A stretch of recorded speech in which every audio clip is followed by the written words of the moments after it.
Hello, I'm Dr. Kenneth Hamilton, Superintendent of the Mount Vernon City School District and your host for Supt Scoop.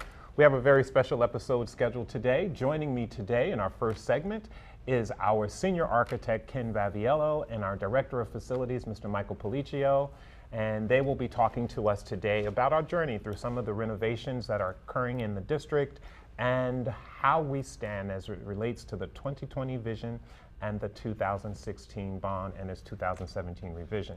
A second portion of our show today, we'll have another special guest, Dr. Crystal Waterman, who is the principal of Edward Williams School, and we're going to talk about the journey Edward Williams has been on over the last couple of years and how that has manifested itself in some very positive results. So, Michael Pelliccio, Ken Baviello, welcome to Supt Scoop. Thank you, Dr. Hamilton. Love being here. So, of course, our community is interested in knowing where we are as it relates to the bond and the construction. And I think it's important for people to understand that the 2020 vision isn't just about facilities, it's about making the facilities match an academic vision. And in so doing, one of the things that we've been concentrating on is our science labs. And I know that was one of our first projects along with some beautification. So talk to me a little bit about where we are with our science labs and what our prototype was and how we've modified that in some of the other schools. Thank you, Dr. Hamilton. And it's a glorious time in the district for the renovations to match your 2020 vision. The prototype for the science labs to create the 7th grade environment for your K-8 rollout was at Graham School. And we have, I guess it's about 2 years now since the completion of that science lab, but that is a state-of-the-art facility. It has water and gas at all of the teaching stations, all of the student stations. It is just it's a large footprint, and we modeled the other schools after that. But we did have to scale them down for budgetary reasons. And Ken can probably shed some light on that. Thank you, Michael. We also incorporated some changes in the curriculum that have been developing, not only within our district but throughout the country. And in doing so, we're able to create more flexible spaces with the types of furniture we used and how we arranged some of the plumbing and the sinks for labs. So the spaces that we renovated as part of what we refer to as the 5 Schools project, where we implemented the 7th and 8th grade science rooms, they're a little more flexible in those terms than what we did at Graham, which was more of a traditional layout. So there are a couple of essential components of the 2020 vision. The first is the full implementation of full day pre-K for all of our eligible students. The second phase of that is the rollout of a pre-K-8 model neighborhood schools, which ultimately eliminates the middle school model, and then the creation of the 3 theme-based high schools. So those are the main points of the 2020 vision.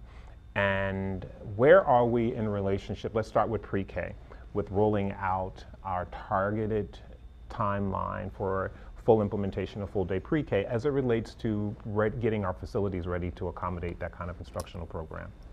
Sure, Dr. Hamilton. The same thing. It's part of the 5 school rollout with the pre-K. So we took existing spaces that were in the schools and renovated them to accommodate the younger learners. They were restrained by size and the ability to be flexible in the classrooms themselves. So as far as the scheduling is concerned, we are right on schedule to roll out the full implementation of full day pre-K at the end of the 2020 vision. We've completed, I believe, 5 schools now with the pre-K, maybe I think 6, because we did Traphagen last year as well. Correct. And some of the schools, I believe, did have some pre-K rooms, such as the high school. But last summer we did Columbus, Williams, Lincoln, Holmes, Parker, and the Traphagen rooms. Right. And we're going to throw some slides in for our viewing audience so they could see what those classrooms look like, so that people have a real visual to show how progressive the district has been in terms of making sure that our classrooms reflect such high standards. How does this all connect? Like, walk people through the process. So it goes from having the idea and through to implementation. So what role does the state play in this? What role does your department play in this? What role does the senior architect play in this? Bring this all together for our viewing audience so that they get a sense of the various steps it takes. So when they see a finished product, what goes into making that product look the way it does? Sure. It's a great question, Dr. Hamilton. So the process is multi-tiered. Your vision is our first direction, and then we go into conceptual design at that point. So we sit with the architects and the engineers, and we have a space, or we create a space. We have a conceptual design. From that point forward, it then follows many different steps, and Ken will talk a little bit about them, right up to the completion of the construction. But from conceptual design to completion, there's I'd say 4 or 5 steps that are crucial in order to get funding and get the state approvals. Ken? So during that conceptual design phase, we'll be interacting with Dr. Hamilton and some of the administration, as well as the building administration, and sometimes key faculty, certain teachers, depending on the spaces. And we'll develop the designs for those spaces to accomplish our goals with the project. We'll work with the architects and engineers to develop drawings and specifications that will be submitted to the state education department. So during that period of time, we're doing schematic design, design development drawings, and then developing construction documents, which the contractors will then take to use to do the actual construction. At that point, we'll submit to the state department. We'll get an approval from New York State Ed, and then we'll put the project out to bid depending on the scale and size of the project. All our major projects are publicly bid. We'll go through that process where contractors will come, review the project and the documents, submit a bid, and we'll select the lowest qualified bidder. And at that point, we'll start our construction, which typically would occur at the beginning of the summer, and run the project through the physical construction period. So we have had some major projects going on. I want to switch gears a little bit before we talk about the high schools and talk about Graham, because that was a major project, and then some of the auditorium renovations that have been done. Can you walk us through what happened at Graham in terms of its structure, which is a multi-tiered project, and now coming to its final phases, starting with the science rooms and now ending up with the new interior, the new entrance into the building. So talk to our viewing audience about Graham School in particular. So Dr. Hamilton, that project was surely multi-tiered, as we have a great time-lapse video that you guys can put on Supt Scoop if you'd like, that will show you in rapid succession how it's actually entertaining to see how the project developed. It started with the site work outside. We developed the fields, the basketball courts. We did some landscaping. We put the sustainable gardens in. So that was pretty much the first part of it. And then in committee, we came up with the conceptual design that you approved to change the front entrance. What a dramatic change that building undertook.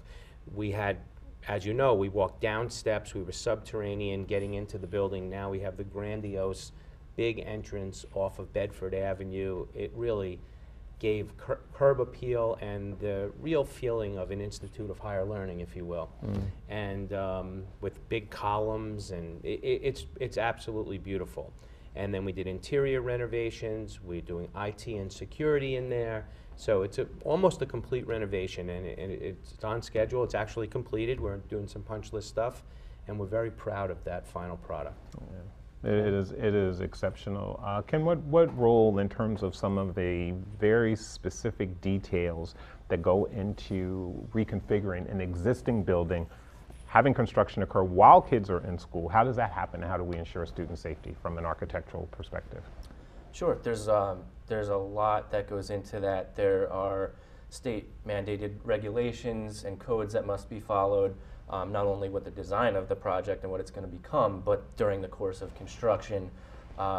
We will work with our construction management companies and our design architects to ensure that work areas are cordoned off. They're identified as work zones so that we don't interfere with any students and they don't occupy active work sites. And depending on the type of work being performed, we'll set up barricades or covered walkways, things of that nature. In the instance of the upcoming Mount Vernon STEAM Academy project, we're sectioning off the work into different zones of the building so that we don't have the intermingling of students in construction. But it is a dance at times, but we always work to keep the students safe. And if I could add, if you wouldn't mind, we follow all the local, state, and federal guidelines.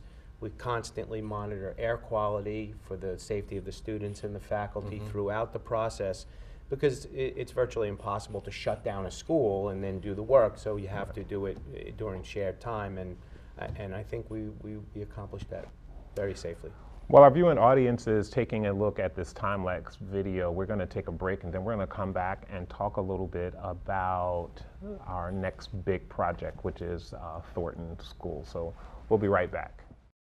Welcome back. So we are still talking with our senior architect, Ken Baviello, and our facilities director, Mr. Michael Pelliccio.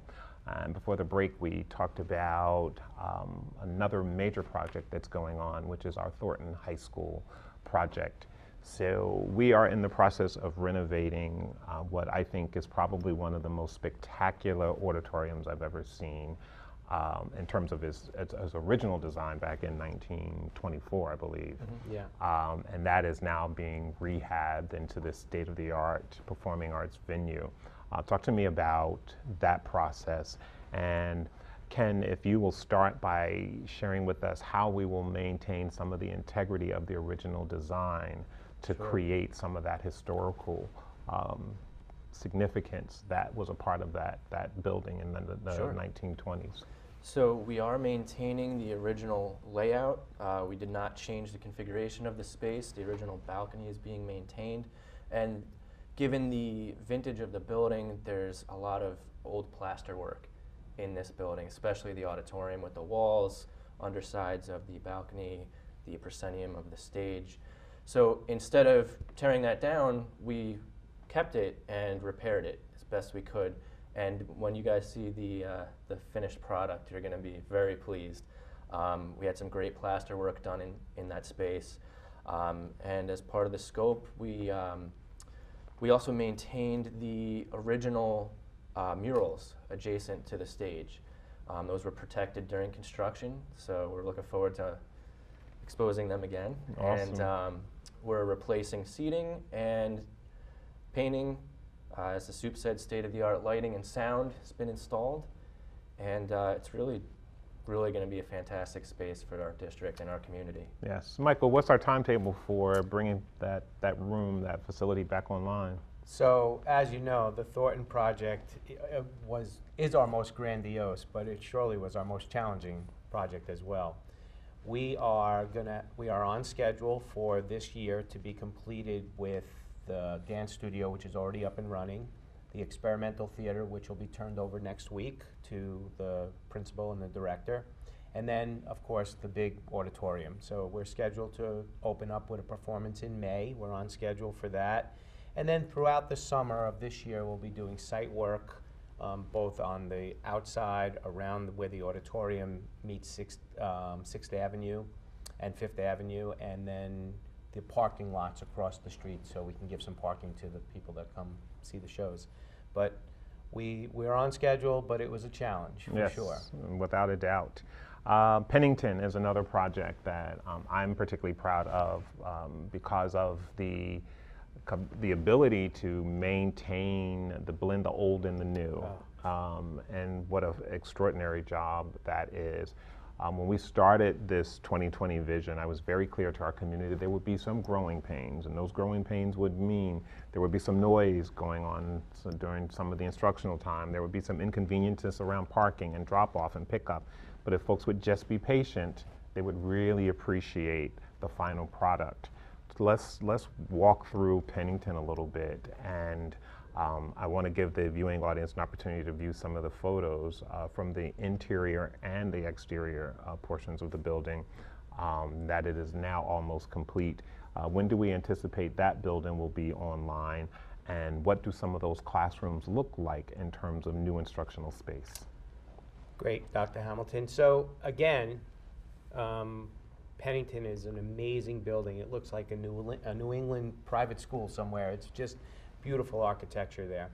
And it will be open for full capacity come next September, but we will be completed within the next month or two of the entire interior space.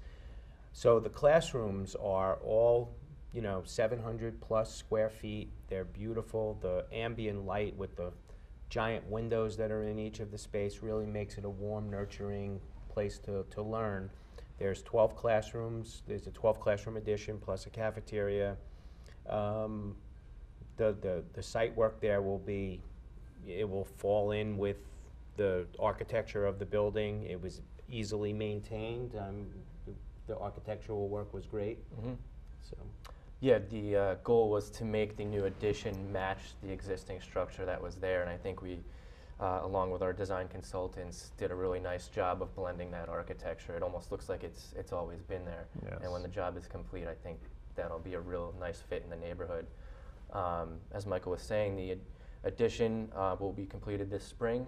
The renovation portion of the existing building is already complete and occupied. So that was another example where we created new pre-K spaces, properly sized with their bathrooms, as so well those as were big. Yeah, big spaces, really nice. We also did some other interior renovations in that portion of the building. Let's shift gears a little bit and talk about Mount Vernon High School before we get to the site currently known as Mandela. What work has been done at Mount Vernon High School to capture the career and technology focus that will be in place in this building in particular?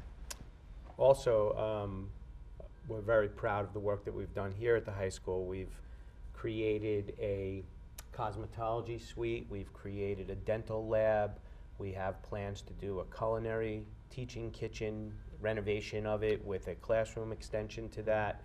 We have done work in the auto shop, Barbering as well. barbering shop. We have plans to bring back some of the shops like HVAC, electric and plumbing. The spaces were there. As you know, I attended this school long ago, and that shop area was filled with shops. We had carpentry and electric and HVAC, and with your vision, I think we're on the path to returning that, and that's going to be crucial to this. I think it's important, I'm glad you brought that up. I think it's important for us as we prepare our children for the new world that we create multiple pathways to career and college so that students, those youngsters who leave school and go right into the workforce are able to increase their employability and their earnability. And I think high school is where that begins. And those youngsters who take a traditional pathway into a 2 or 4 year college, and by the way, we're seeing more of our children going to 4 year colleges than 2 years, but that's a whole nother conversation, that they are also equipped to do that. So these 3 theme-based high schools are designed very specifically to create these multiple pathways for our students. And as the vision comes to fruition, the behind-the-scenes stuff that happens from an architectural perspective and from a facilities maintenance perspective is very daunting because we were very challenged to do this massive work while kids were in school. Yeah. We did not have the luxury, like some districts, to be able to have swing space where you can move kids out and empty the buildings. And I applaud the 2 of you for being sensitive to concerns raised by parents and principals and changing the work schedule to some extent in order to eliminate or at least mediate some of the concerns around the disruptions. Let's move to the Mandela Site, what's currently known as the Mandela Site, which has been offline now for 2 years. What are the plans for that building and why? So that's another space that's going to be a showcase in the district. I believe it's 18 classrooms, is that right, Ken? Yeah, 18, 19 classrooms. 18, 19 classrooms.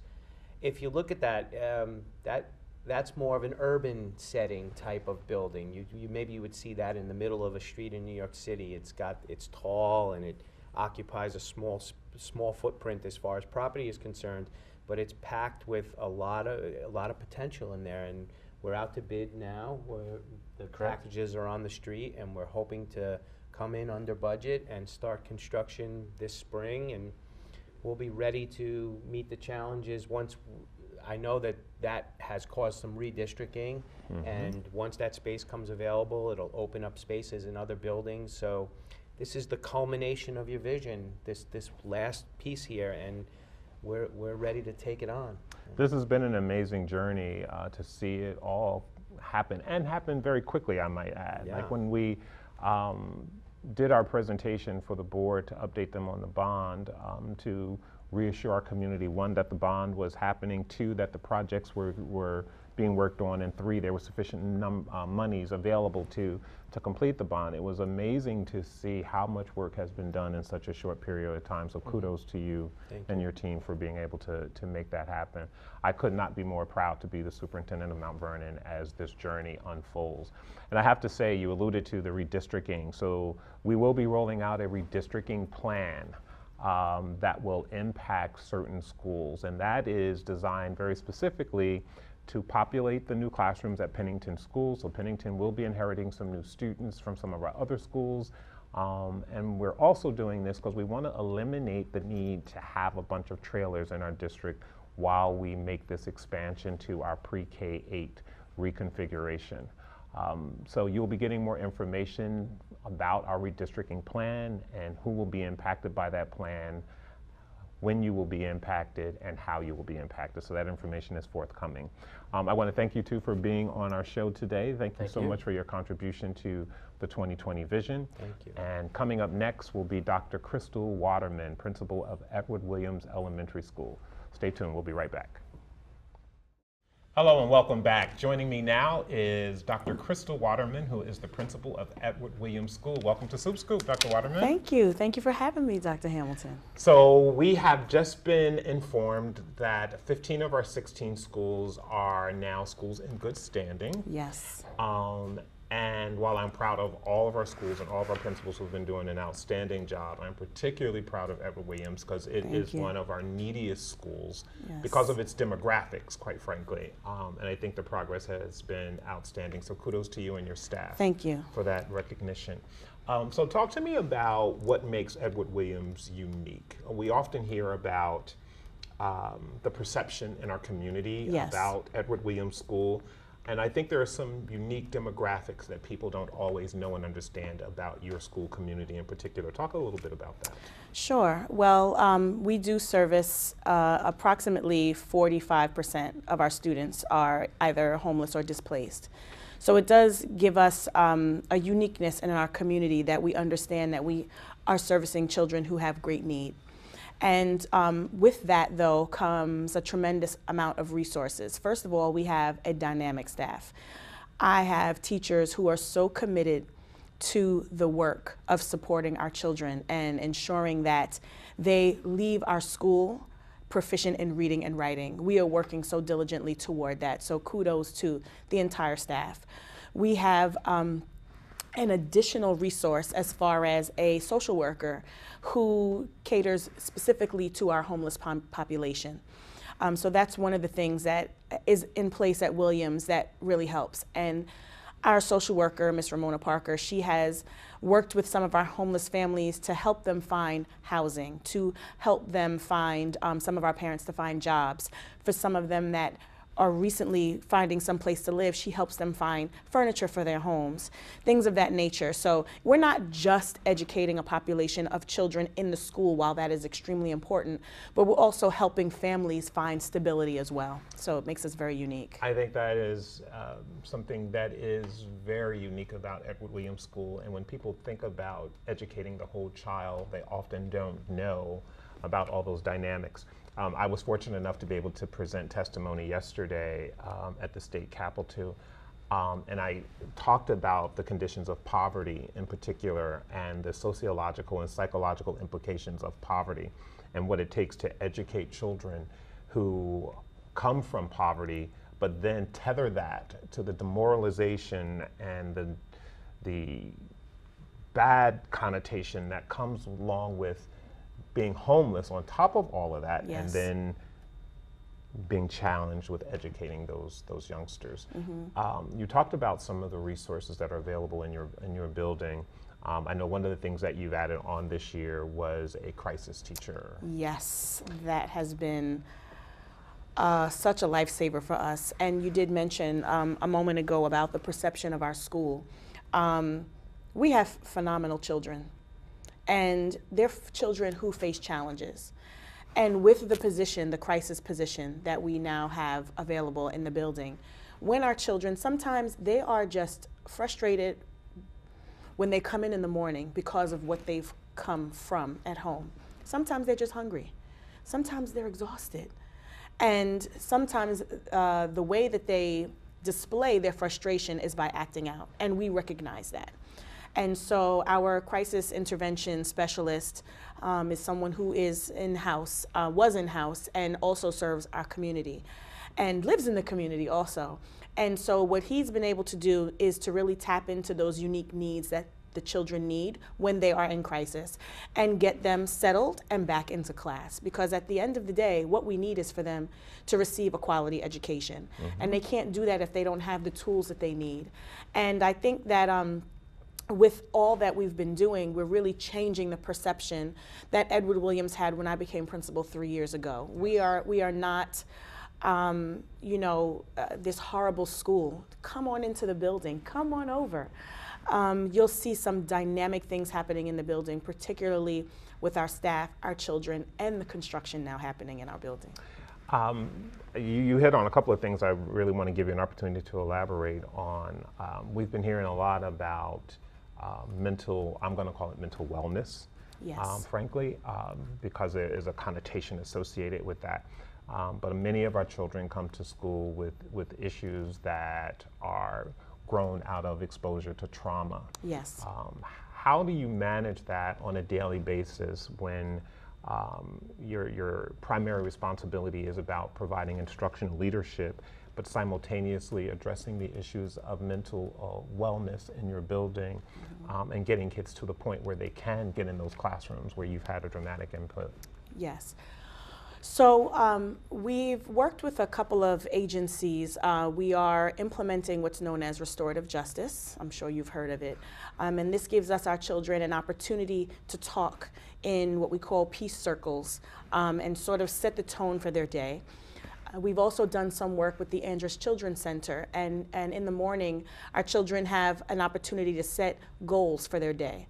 And then when they have conflict, to learn how to discuss those conflicts instead of lashing out on someone. In addition to that, we have our school-based health center that offers mental wellness services in the building for the children. We have not only a school psychologist, but we also have a psychiatrist who works in our building now 3 days a week. And she provides counseling services for our students, along with our school social worker and our school guidance counselor, who also provide counseling services for our students. And at the health center, our children also have an opportunity to have a real doctor. Right, we have our school nurse, but we also have a doctor right on the premises. They can receive vision services, they can receive hearing services, they receive dental services. So we're really, again, servicing the whole child, not just meeting the academic needs of the children as well. I think some of the programs and services at Edward Williams is really some of our best kept secrets, quite frankly. So now let's get to the fun part, and that is, how have you managed to increase student outcomes in the 3 years that you've been at Edward Williams? Yes, well, it's been a lot of hard work, but mainly one of the things that I learned when I became a school leader is how important it is to be a highly visible leader. And so I am in and out of classrooms all day. As the building principal, I'm the instructional leader of the building. And so when I go in and out of classrooms, along with my assistant principal, we are looking at instruction and we're providing feedback for teachers on what is happening in the classroom. Because it's important for teachers not to just teach the curriculum. The curriculum is important, yes it is. But each child has an individual need. And what we have been encouraging our teachers to do is to tap into the individual needs of our students by analyzing the data that we have available through the district, and then sort of designing an instructional plan for each child in the class. And so the teachers will have small group instruction with the children, meeting their specific needs, in addition to having whole group instruction and sort of meeting the collective needs of the entire group. And through that, we have assessments at the beginning of the year, the middle of the year, and the end of the year. But also, we have mini assessments in between those times, what we call running records, that the teachers conduct. And what they do through the running records is that they have an opportunity to see whether the child is progressing or not. And if they're not, then they need to redesign the plan for that particular child. And with that, now when I became principal, we were at 6% proficiency. In ELA, we're now at 20%.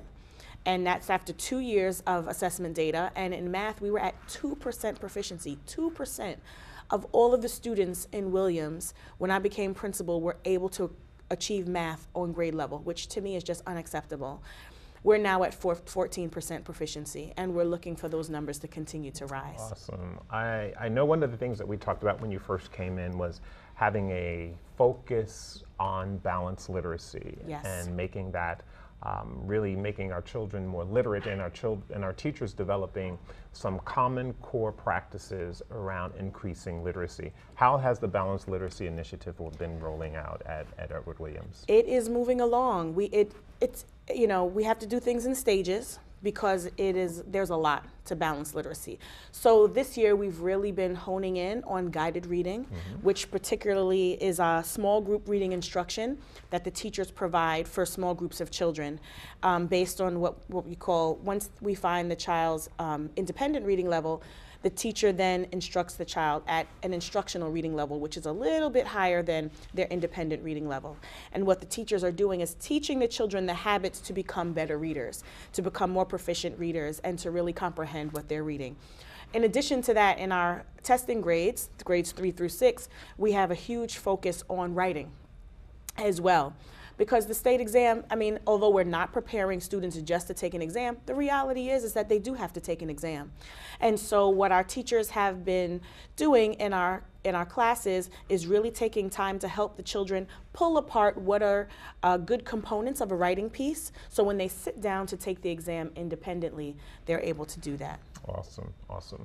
I know you've been rolling out monitoring instructional practices and giving teachers immediate feedback. I was very pleased to be in your building actually a couple of times over the last few weeks. Yes. And I've seen a dramatic change in the culture Yes. in the building around the interaction between adults and children, the interaction between children and their peers, and the overall climate as it speaks to higher expectations. Absolutely.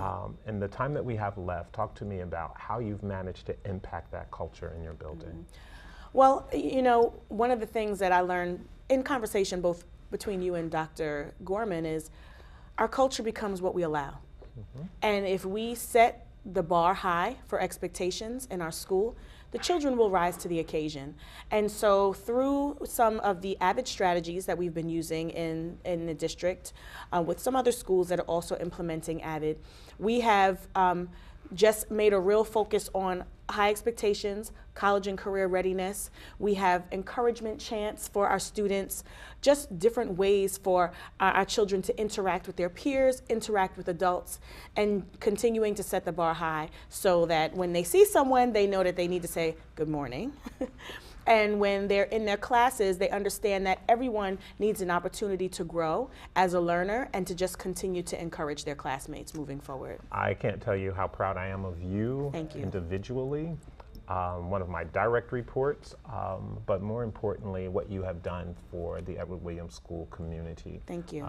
Congratulations to you for a successful 3-year journey. Thank and you. as that journey continues, Yes. we're looking forward to even greater things. Wonderful. On our next show, we will be talking about our redistricting plan, how that will impact certain schools and certain families in particular.